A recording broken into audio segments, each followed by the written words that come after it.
We head straight to London for more on these Olympic Games with Channel News Asia's Tim Go. Hi there, Tim.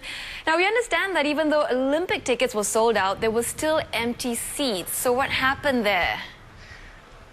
Yeah, Otelli, the London Olympic Association is now asking for a crackdown on those empty seats. Lloyd Moynihan, the chief of the British Olympic Association, wants to enforce a so-called 30-minute rule, meaning that seats that are unoccupied after 30 minutes, those ticket holders will have to forfeit their ticket or forfeit their seats, and to have those seats given away. Now, how that is going to be done, though, is another issue. Do you give them away? Do you sell them to people already at the Olympic Park?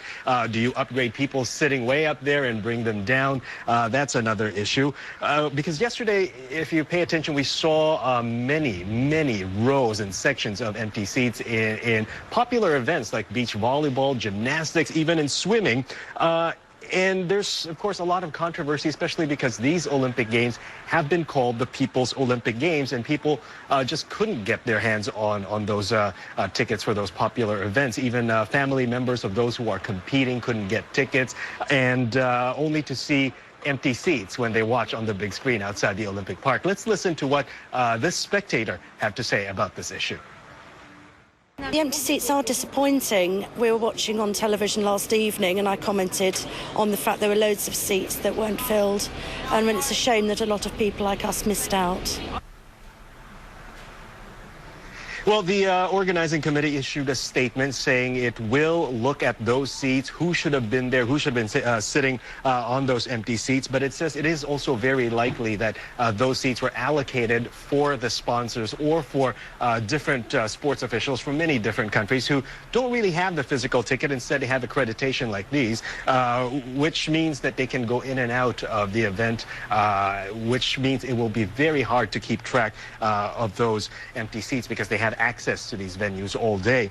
So the challenge now really is to come up with a system where you can allocate the empty seats to people who want to watch those events. The head of the London Organizing Committee, Sebastian Coe, downplayed this, saying it's still early on in the game and that only 8% of the tickets were allocated to sponsors and 75% were sold to the public. Otelli?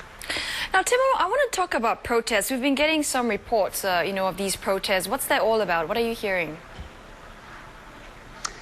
Well, yesterday, Otelli, about 12 hours after the end of the opening ceremonies, a few hundred people converged at an area just outside the Olympic Park to protest what they're calling the corporate Olympics. They range from various causes, from environmental causes to Occupy London protesters were there. They were protesting, again, the involvement of corporations in these Olympic Games. Those missiles put on top of some residential buildings, and as well as the ethics of some of the sponsors, namely BP and Dow Chemicals. If you recall, BP was involved in the Deep Horizon oil rig oil spill in the United States, Gulf of Mexico, about 2 years ago. They're also questioning Dow Chemicals' commitment to the environment. The group was unhappy as well about the troop deployment here in London. As we all know now, more than 18,000 soldiers are securing the Olympic Games here. The so-called Counter-Olympic Network was hoping for 5,000 participants in their protest yesterday, but sadly only a few hundred turned up. And at some point in that protest, there were more media people in the area, which I guess is what they really wanted, some media attention for their cause, Otelli. And Tim, there's lots more action to look forward to today. What are you most excited about?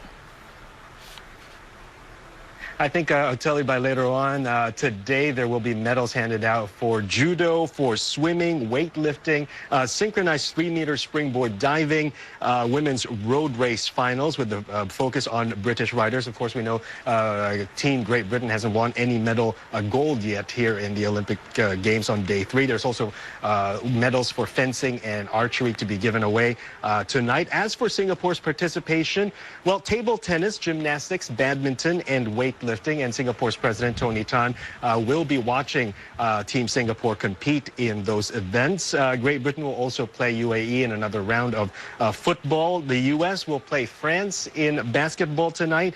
And in tennis, Andy Murray will be playing against Stanislas Wawrinka of Switzerland, who is the flag bearer for Switzerland, Otelli. All right, I'm going to leave you to enjoy the games, Tim. Thanks very much for all those updates. And you were just talking to Tim Go, Channel News Asia's man in London for the Olympics.